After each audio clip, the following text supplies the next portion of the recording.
Saya tidak mengkritik Allah atau tidak mengkritik Tuhan. Yang paling inti sebetulnya seperti tidak sinkron, tapi bukan mengkritik Tuhan. Fas'alu ahla dzikri in kuntum la ta'lamun. Kenapa Allah kok tidak menyampaikan atau berfirman fas'alu ahlal fikri in kuntum la ta'lamun? Tapi kenapa Allah menyebut fas'alu ahlal dzikri? Jadi endingnya seperti berbeda dengan in kuntum la ta'lamun. Pada sisi yang lain Allah juga sangat memprioritaskan innama yakhshallah min ibadihil ulama. Saya kadang-kadang bingung, Allah meranking adalah orang yang takut kepada Allah adalah ulama, tapi ketika dia ada persoalan-persoalan agama dan persoalan-persoalan yang lain, fas'alu ahlal dzikri. Afala yatadabbaruna al-Qur'an. Itu yang menarik. Kok enggak justru yang harus dikritisi itu? Jadi itu bukan mengkritisi Tuhan, tapi kita mengkritisi fikir kita dalam memahami ayat Tuhan. Karena fikir kita nggak nyampe. Allah nggak ngomong afala yatafakkaruna al-Qur'an. Yaqul afala yatadabbarun la yatafakkarun. Allah tidak mengatakan Quran untuk ditafakkuri. Quran itu untuk ditadabburi. Mal farq baina tadabbur wa tafakkur? Tafakkur syai' wa tadabbur syai'. Tadabbur fi makhluqatih wa tadabbur fi kalami wa kalamuhu ghairu makhluq. Tadabbur ujungnya wusul, sadar bertuhan. Karena tadabbur pada kalam, kalam itu adalah sifat, sifat itu bukan makhluk. Wa aqrabut turuqi ilallahi kalamu. Saya tidak mengkritik Allah atau tidak mengkritik Tuhan. Dalam konteks pemahaman umat terhadap agamanya, Allah itu merangsang afala yatadabbarunal Qur'an am ala qulubin aqfaluha. Allah lebih senang memakai kata-kata tadabbur. Nanti saya minta penjelasan. Yang paling inti sebetulnya seperti tidak sinkron, tapi bukan mengkritik Tuhan. Fas'alu ahla dzikri in kuntum la ta'lamun.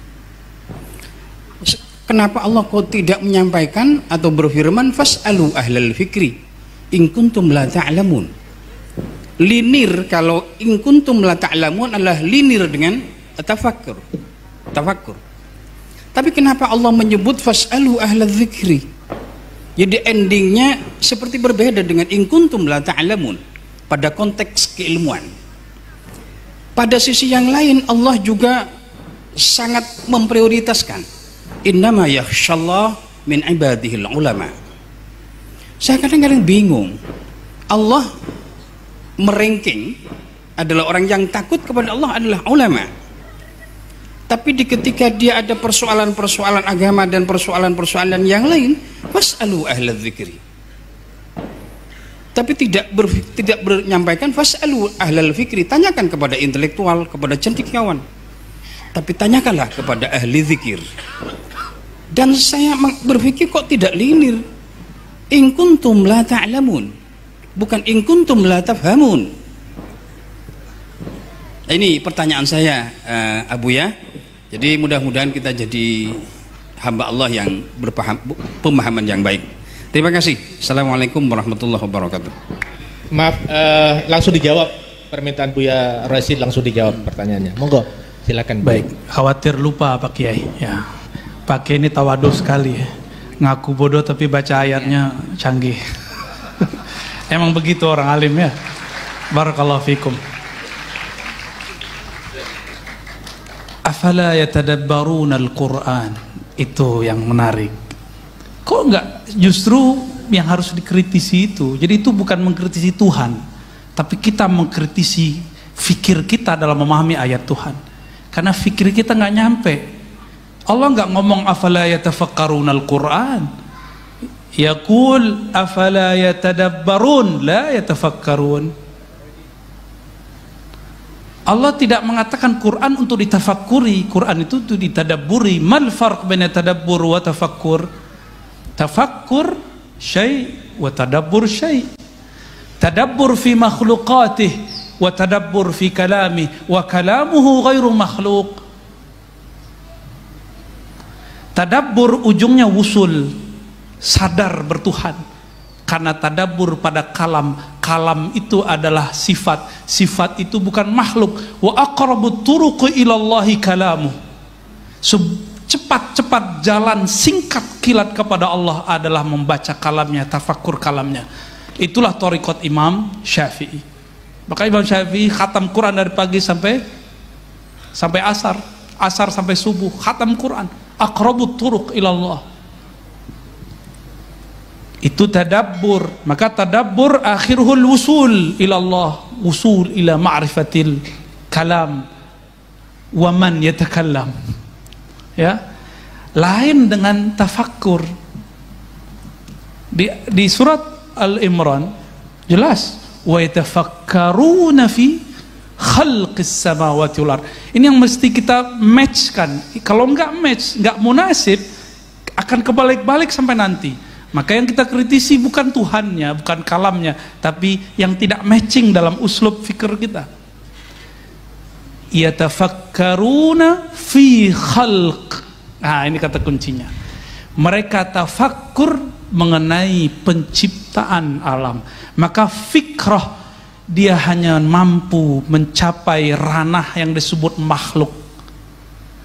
Sedangkan tadabbur, dia tembus kepada Khalik. Jadi bolehkah mengenal Allah? Boleh.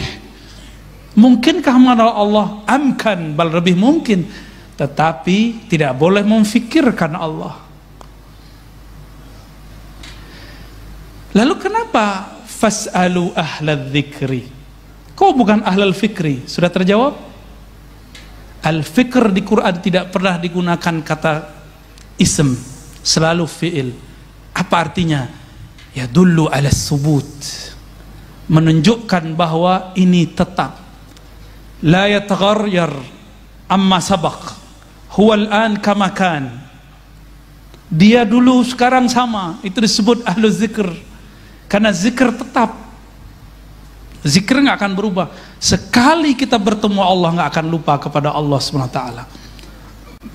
Sekali Allah menyebut nama kita, selama-lamanya Allah menyebutnya.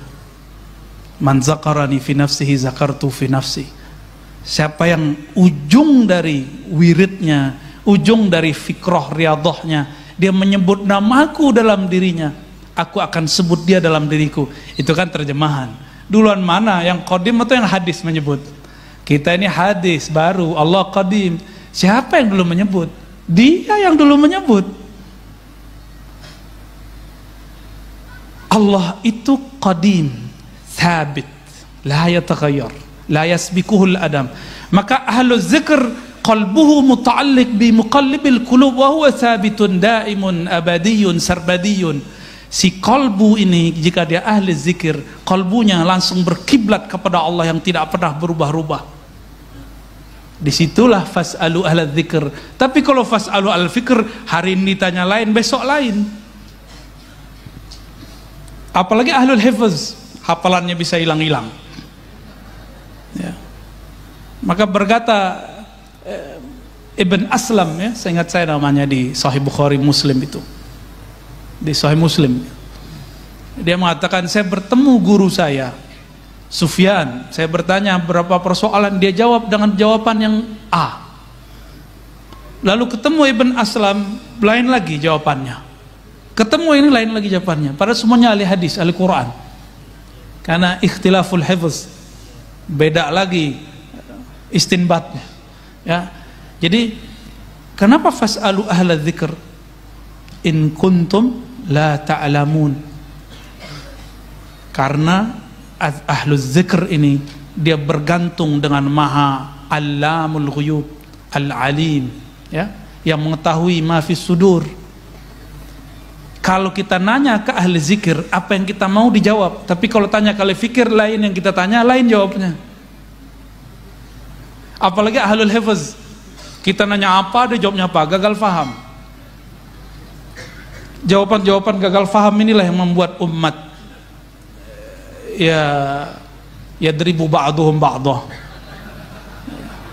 sesama aswaja jontok-jontokan, ini kan sarungnya sama, ya sama-sama apa tuh? Ya tasbihnya sama, kunutnya sama, giliran pemilihan jontok-jontokan. Ya. Beda boleh, ad-darb mamnu, ya. Ikhtilaf matlub fid din. Emang itu maunya Allah.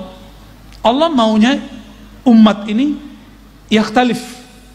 Tapi Allah tidak mau yadribu ba'dukum riqaba ba'd, itu yang Allah nggak mau. Maka kita membedakan ada ikhtilaf dengan iftirat, kita bedakan selalu. Itu sekelumit Kiai, ya, takut nanti kepanjangan. Wallahu a'lam bissawab. Ya, silakan Yezen yang terakhir.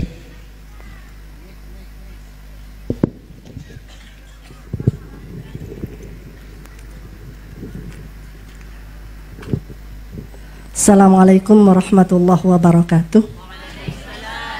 Karena saya belum terkenal, saya kenalkan diri dulu. Saya Zainab Ali Hisham Ali Wafa. Kebetulan saya tidak sekolah Buya. Saya hanya sekolah formal di MINU dan saya tidak pernah mondok.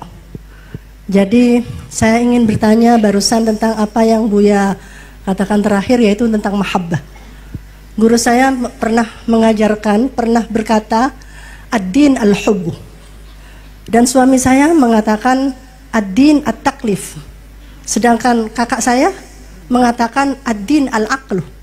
Karena la dina liman la aqlalah.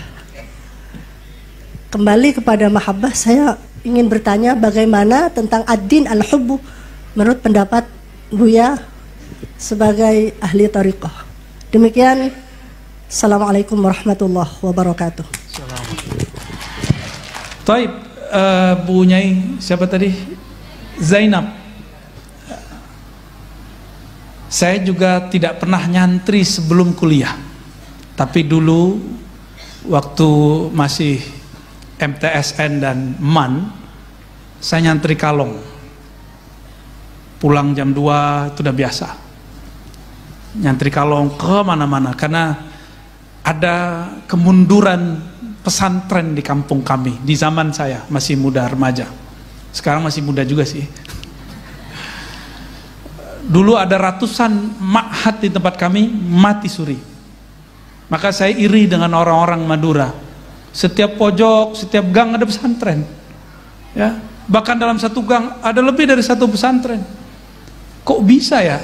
Pulaunya nggak sebesar Sumatera, tapi pesantrennya sangat ramai luar biasa. Barakallahu fikum. Ya. Itu sebabnya ketika Allah izinkan saya membaca kitab-kitab kuning, kitab-kitab tidak berharokat, saya nggak mau lepasin waktu kuliah. Itu alasannya. Jadi saya baru mampu baca kitab itu kelas 1 MAN. Baru mampu baca kitab. Didoakan seorang mursyid namanya Syekh Hasan Basri, yang saya dulu ngaji kitab hikam dengan beliau. Tapi waktu beliau ngajar kitab, saya belum bisa baca, cuma tahu halamannya. Kalau halaman kan kita juga tahu kan, ya, angka-angka. Didoakan beliau meninggal. Gak lama setelah itu saya kayak mengerti aja baca kitab, heran juga. Dalam waktu cuma pendek 3 bulan, ya, barokah al-madad minas sadah, ya. Jadi nggak bisa Ustaz thariqah laduni pisah dari kitab, nggak bisa, semuanya dari kitab, ya. Kita berbicara dengan apa yang kita rasakan. Ini yang saya rasakan, ya. Dalam saya, kenapa kemudian muncul nasionalisme dalam diri saya, muncul hubbul watan dalam kolbu saya, itu karena hasil baca kitab, ya.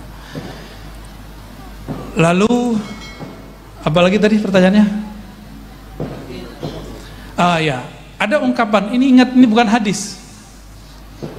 La aqla liman la dinalah, itu bukan hadis. Tapi itu ungkapan ulama. Sama dengan awaluddin ma'rifatullah, itu bukan hadis, itu kalam ulama. Ya. Tidaklah ada agama bagi orang tidak ada akal. Maka ad-din aqlun. Tapi ingat, ini athar falsafah. Ini pengaruh falsafah dalam beragama.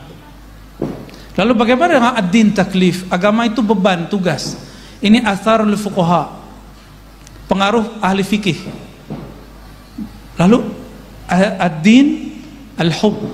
Ini pengaruh dari ahlul ihsan. Jadi lengkap sudah.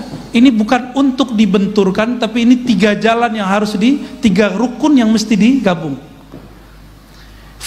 Fama huwa ad-din? Ad-din salasah. Al-aqlu wat-taklifu wal-hubbu. Itulah Islam, iman, ihsan. Dan semuanya ada di kitab. Ya. Jadi hub itu cinta. Kalau agama hanya diartikan, Ustadz boleh nggak ini, Kiai boleh nggak ini, Abuya apa hukumnya ini? Itu taklif. Seakan-akan beragama itu beban. Tapi ini harus diketahui, karena ini wajib syar'i. Fardu ain kah itu, fardu kifayah kah itu.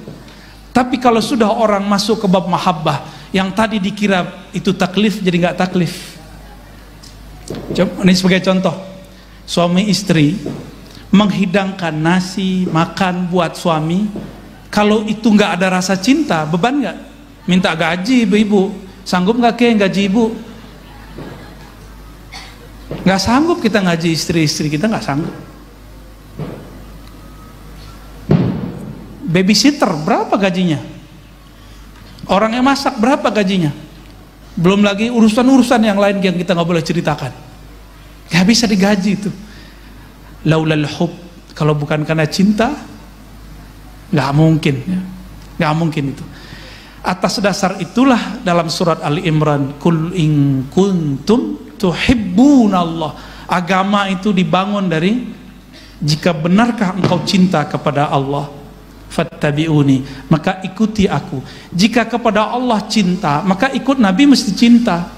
Ini yang dibahas oleh ayah dari guru saya, Syekh Taufik Al-Buti, menulis kitab, ayahnya Muhammad Sa'ir Ramadan Al-Buti, Fiqh Sirah. Di bagian pembahasan tertentu beliau mengkritisi Syekh Albani. Syekh Albani ini mengatakan ittiba Nabi cukup zahirnya, ittiba'nya ittiba terhadap amaliyahnya, bukan ittiba hub, bukan ittiba tabi'i. Itulah sebabnya Albani mengharamkan, menganggap syirik tabarruk. Tabarruk, tahu tabarruk ya? Ada asar Nabi peninggalan Rasulullah lalu kita kita bekas kiai apa kita ambil. Itu bagi Albani itu bid'ah. Ya. Kita setiap kali mahal qiyam kita berdiri, benar nggak?